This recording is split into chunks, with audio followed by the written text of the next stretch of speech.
No tema de hoje, nós vamos falar sobre a virada. E você sabe que, quando a gente fala de a virada, né? A gente às vezes fica nessa expectativa para que algo aconteça, cria uma sensação no coração, e você cria ali uma fé, que, poxa, eu vou vencer, eu vou superar, eu vou passar por isso, eu sei que é só um momento que eu estou passando, mas eu queria aguçar esse seu sentimento, eu queria fazer você criar mais expectativa ainda, para entender que está chegando uma virada sobre a sua vida. Então, nesse primeiro episódio, dentro da virada, você imagina um jogo de futebol. Muitos falam que de virada é mais gostoso. Muitos falam assim, tá lá no segundo tempo, aos 46 do segundo tempo, e saiu aquele gol. Saiu aquele gol, e aquele gol comemorou, e o pessoal, poxa, esse gol valeu mais do que qualquer outro gol que poderia ter ao decorrer da partida. E é isso, irmão, eu não sei como você está. Às vezes você está para baixo, às vezes você está cabisbaixo, às vezes você está desesperançoso, às vezes você está disposto a largar tudo, porque você não aguenta mais a vida que você está vivendo. Você quer chutar o pau da barraca. Mas eu quero fazer você entender, irmão, que de virada vai ser mais gostoso. Você pode estar perdendo hoje, você pode estar sofrendo hoje, as coisas parecem que não estão sendo ao teu favor, parece que quando você olha para um lado e para o outro, você não vê socorro, mas eu quero fazer você entender, que Ele é o socorro bem presente, Ele virá no momento certo, na hora certa, você verá o agir de Deus na sua vida. Então, quais os princípios bíblicos para você dar essa virada? Quais são os princípios bíblicos para você dar essa virada? Eu lembro que, quando eu aceitei Jesus, eu fui para a casa do Senhor quebrado, destroçado, arruinado, e o que eu queria era poder ter um outro balão de oxigênio para sobreviver no mundo. Mas o que eu encontrei não foi mais um tubo de oxigênio, mas foi a própria vida. Jesus Cristo olhando para mim e falando assim: você não vai mais precisar sobreviver, você vai começar de fato a viver plenamente sobre essa terra. Então a minha mente ela se ampliou, minha mente ela abriu para eu entender o poder que é esse evangelho. E numa noite, num culto de terça-feira à noite, eu fui batizado no Espírito Santo. Eu senti como um sopro entrando no meu estômago, eu comecei a falar em outras línguas, e aquilo foi um equipar de Deus para mim. Deus estava me equipando, Deus estava me forjando, Deus estava me capacitando, para que eu pudesse, aleluia, ter essa virada na minha vida, para que eu pudesse mudar o quadro espiritual que eu estava vivendo, para que eu pudesse mudar o quadro de vida que eu estava vivendo. Então a transformação do evangelho, ela veio como uma virada na minha vida. Então, dentro dos princípios bíblicos para você dar essa virada, nós temos primeiro o arrependimento. O arrependimento, ele vem de uma palavra chamada metanoia, porque o arrependimento, ele é uma mudança de pensamento. E é essa metanoia que acontece na nossa mente quando você se arrepende dos seus pecados, quando você sabe que realmente não tem mais nada que você possa fazer, que é só Jesus Cristo na sua vida. Então sua mentalidade ela muda, o seu jeito de enxergar o mundo ele muda, o jeito de você refletir sobre as coisas, as atitudes que você vai tomar, elas são diferentes, porque agora você tem a pessoa de Jesus Cristo. Então isso é um evento. E esse evento, ele é um processo na nossa vida.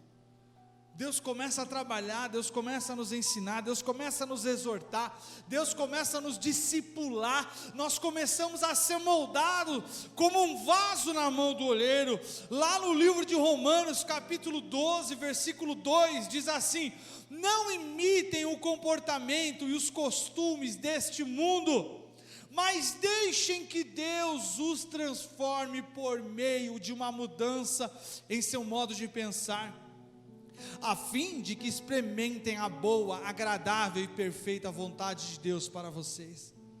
Então, Jesus estava falando assim: se tem alguém que você tem que imitar, imite a mim, porque eu sou perfeito em tudo. Agora, se você começar a imitar as coisas do mundo, imitar os padrões do mundo, então a sua vida vai ser uma vida relativa, vai ser uma vida que oscila, vai ser uma vida inconstante, e não é isso que Jesus Cristo ele tem para nós. Então Paulo, na carta aos Romanos, ele vai trazer esse alerta dizendo: se tem alguém que vocês têm que ter inspiração, é por Cristo Jesus.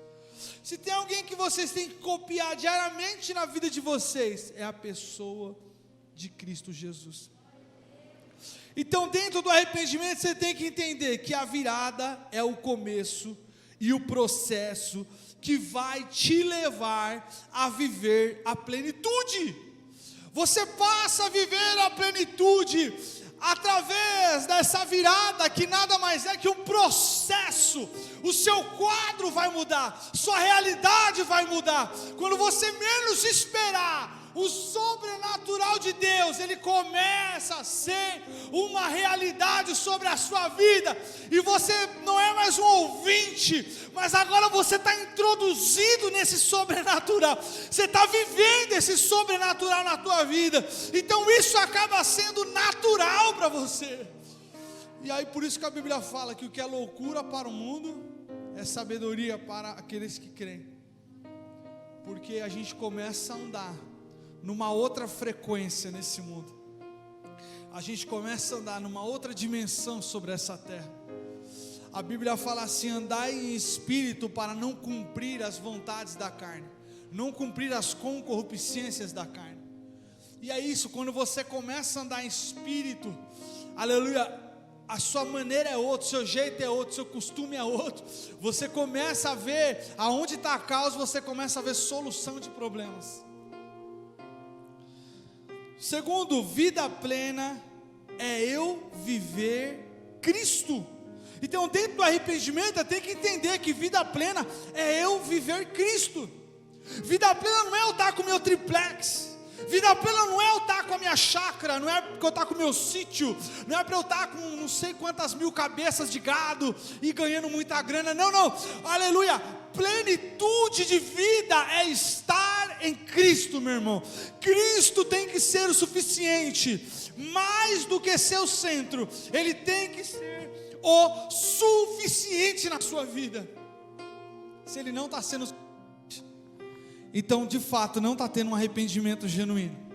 E se não está tendo um arrependimento genuíno, então o evangelho que eu estou vivendo, ele é um evangelho de status, ele é um evangelho, aleluia, de costume, de hábito, e não é isso que Cristo quer que nós tenhamos. Ele não quer que a gente anote na agenda um tempo para Ele, Ele não quer que a gente determine um período em que nós vamos nos dedicar a Ele, não.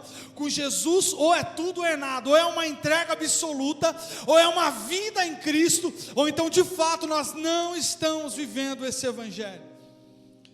Terceiro, sobre arrependimento, uma lavagem da minha mente das coisas deste mundo através da Bíblia. Nós nos equivocamos quando nós criamos uma expectativa em vir ao culto na esperança de algum profeta se levantar e falar com a gente. E essa é a pior expectativa que o cristão pode ter. Então qual é a melhor expectativa? A melhor expectativa que o crente pode ter é de quando ele chegar na casa dele, ele abrir a palavra de Deus, Deus falará poderosamente no coração dele.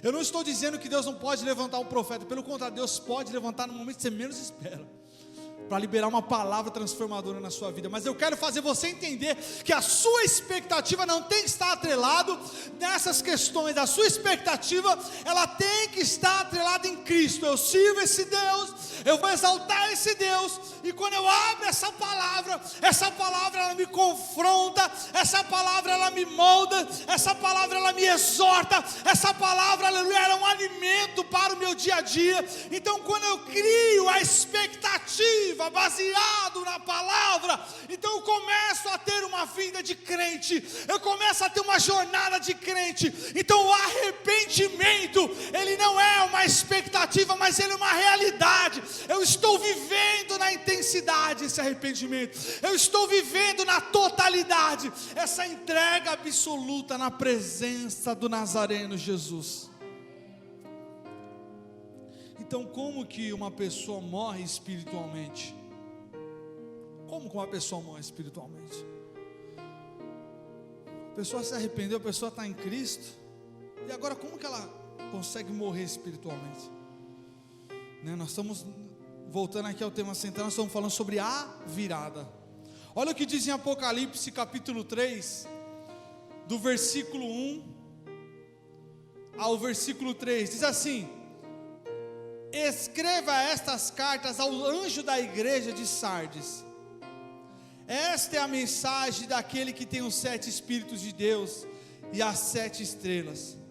Sei de tudo que você faz. Olha isso, grifa aí na sua Bíblia. Sei de tudo que você faz. Você tem forma de estar vivo, mas está morto. Desperte, fortaleça o pouco que resta, pois até mesmo isso está quase morto. Vejo que suas ações não atendem aos requisitos de meu Deus. Lembre-se do que ouviu e no que acreditou no princípio.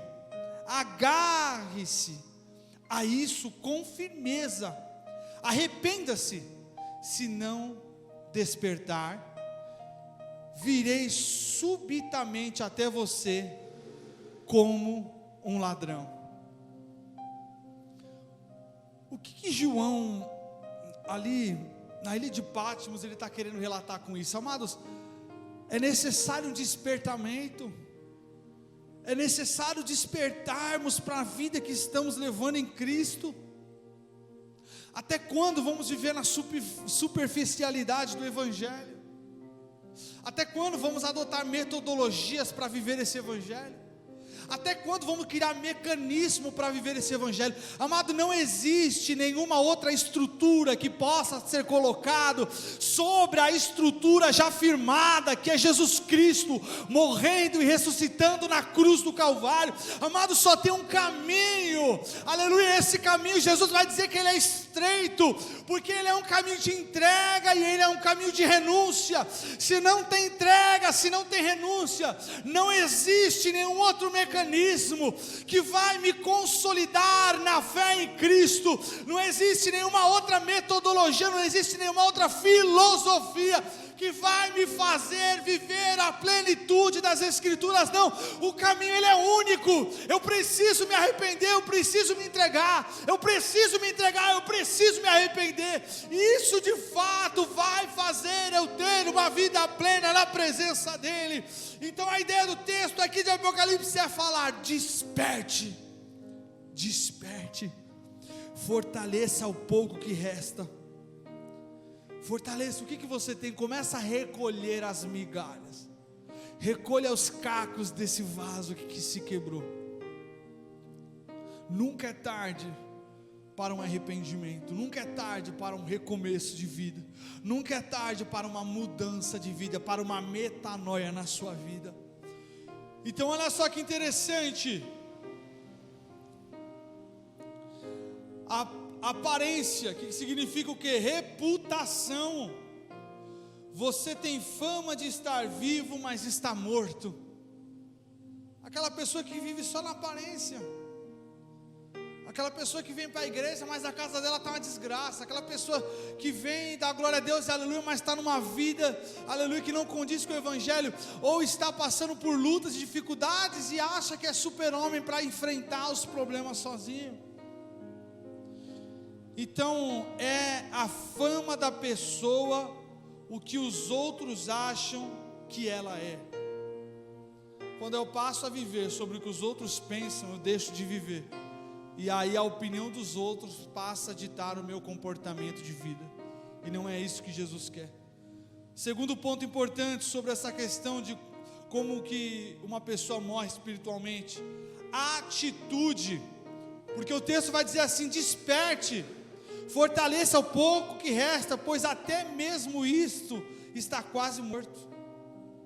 Então o despertamento, ele vem na intenção de eu fazer uma autoanálise crítica, verificando a minha vida e entendendo aonde eu estou, porque enquanto eu não entender aonde eu estou, não adianta as pessoas falarem, eu tenho que entender, eu tenho que me conscientizar, porque se eu não quiser a mudança, nada poderá ser feito na minha vida. Então, o caráter é a essência real da pessoa, o que realmente é.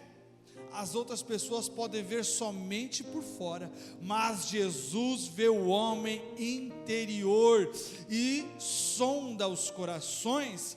Segundo ponto, quando uma pessoa está morta, você consegue identificar.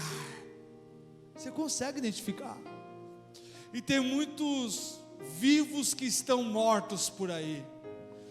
E que você olha, a pessoa não tem perspectiva de vida, a pessoa não demonstra ação na sua existência, parece que a vida dela não faz sentido, e ela não colabora para que a vida dela não só faça sentido, mas que ela possa fazer a diferença na vida de outros também.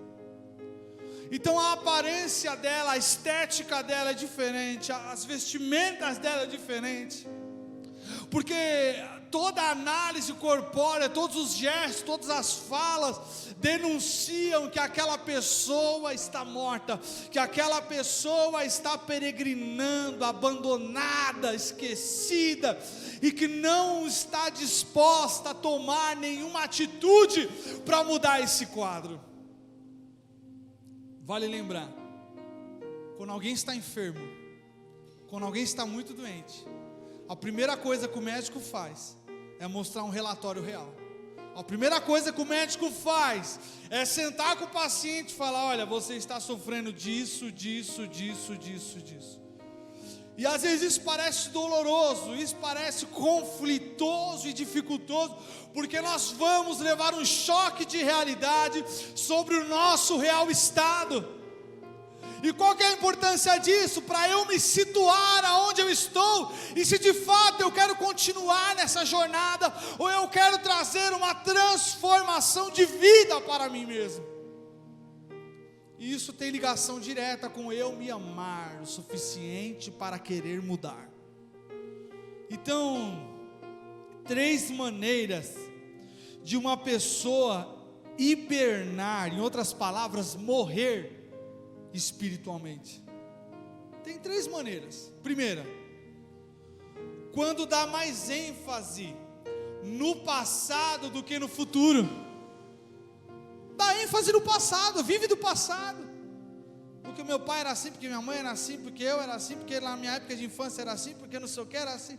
E a mente fica desatualizada, a mente deixa de ver o novo que está adiante, e nós passamos a ficar presos em coisas do passado, e a viver em detrimento disso. É uma retroalimentação, eu estou mastigando o mesmo alimento diariamente, e deixo de experimentar o novo que Deus tem para mim. Então ela fica em uma nostalgia pelo que aconteceu. Sabe aquela nostalgia? Ah, porque as músicas da minha época. Ah, porque na minha época de escola. Ah, porque não sei o quê. Porque lá foi bom, lá eu era feliz.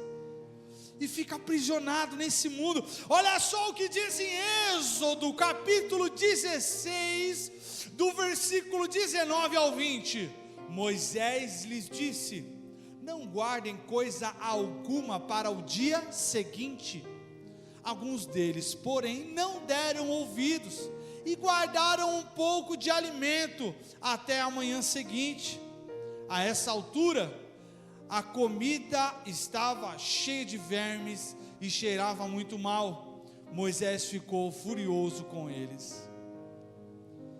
Então eu fico tentando guardar, não, eu tenho que ter uma reserva, eu tenho que ter aqui um estoque, eu tenho que ter aqui algo que eu possa me sustentar, e essa pessoa, ela deixa de viver o novo, porque o novo você tem que arriscar, o novo você tem que abandonar o velho, o novo você tem que se lançar sobre o desconhecido, é explorar o que ninguém explorou, é viver emoções que nunca foram vividas. Então o convite que eu te faço hoje é: coma o que tem que comer hoje, não se preocupe, porque amanhã tem coisa nova de Deus. Se desapegue do velho, abre esse baú das coisas que estão ocultas e escondidas, e começa a liberar tudo, para que novas coisas de Deus se acheguem sobre a tua vida, e você possa de fato, aleluia, abrir o teu coração, abrir a tua boca, e falar: Jesus Cristo vive e reina, Jesus Cristo me trouxe um novo,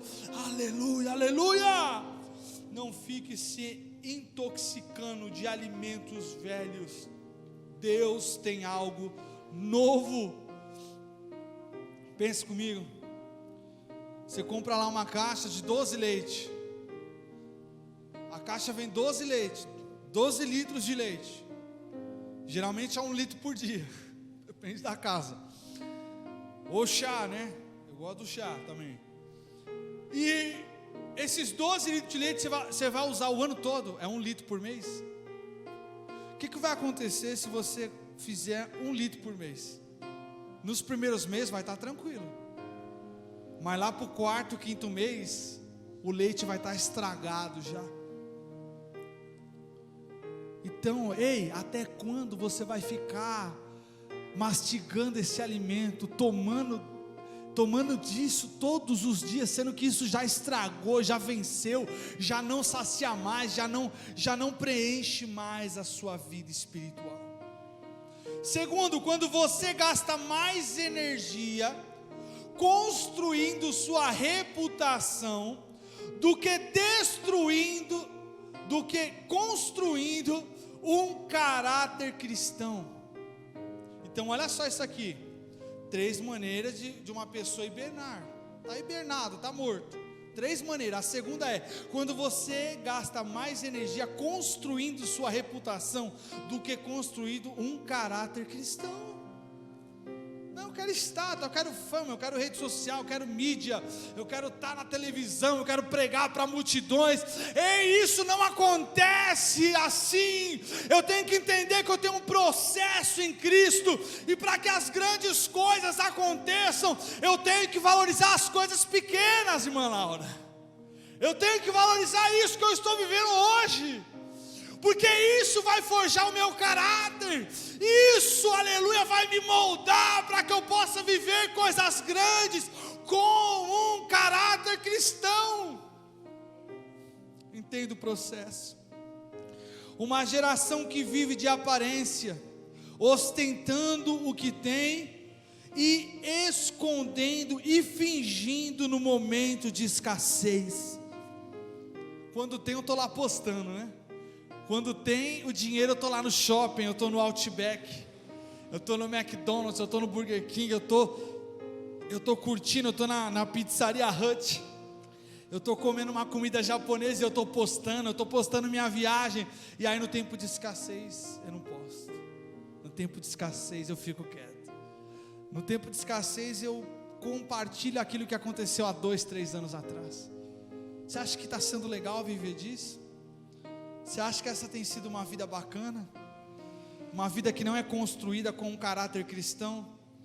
Uma vida que tenta, aleluia, pegar atalhos? Com Jesus não tem atalhos, com Jesus não tem um código que vai fazer você passar de nível, não existe isso. Você tem que passar pelas etapas, dando glória e aleluia, e aproveitando esses momentos para crescer, para se desenvolver, para amadurecer na presença de Jesus. Terceiro e último, quando o seu cristianismo é mais sobre você do que a grande comissão. Em outras palavras, eu estou vivendo um cristianismo que ele está ligado a mim. Não, Jesus, eu quero isso, eu quero aquilo. Não, Senhor, só tem que fazer isso na minha vida. E eu estou colocando isso como prioridade, e não a grande comissão, e não o ID, não a evangelização, e não a missão do evangelho sobre o mundo. Aleluia, eu tenho que sair da zona do egocentrismo, e eu tenho que passar a entender que eu estou inserido num campo de grande comissão. Eu estou inserido num campo de entrega na presença do Todo-Poderoso, e Ele vai me enviar, e Ele vai me disponibilizar para eu ser bênção, para eu ser luz em todos os lugares. A grande comissão tem a ver com fazer discípulos. Como eu posso ter uma vida de crente e eu não tenho multiplicado aquilo que eu estou recebendo? Como eu posso ter uma vida de crente, mas não ter fruto, não ter nada para que as pessoas olhem e falem: poxa, ela tem um histórico de vida? Entende isso? Então o egocentrismo, olha só que interessante, em Apocalipse capítulo 3 versículo 2: veja o que suas ações não atendem aos requisitos de meu Deus.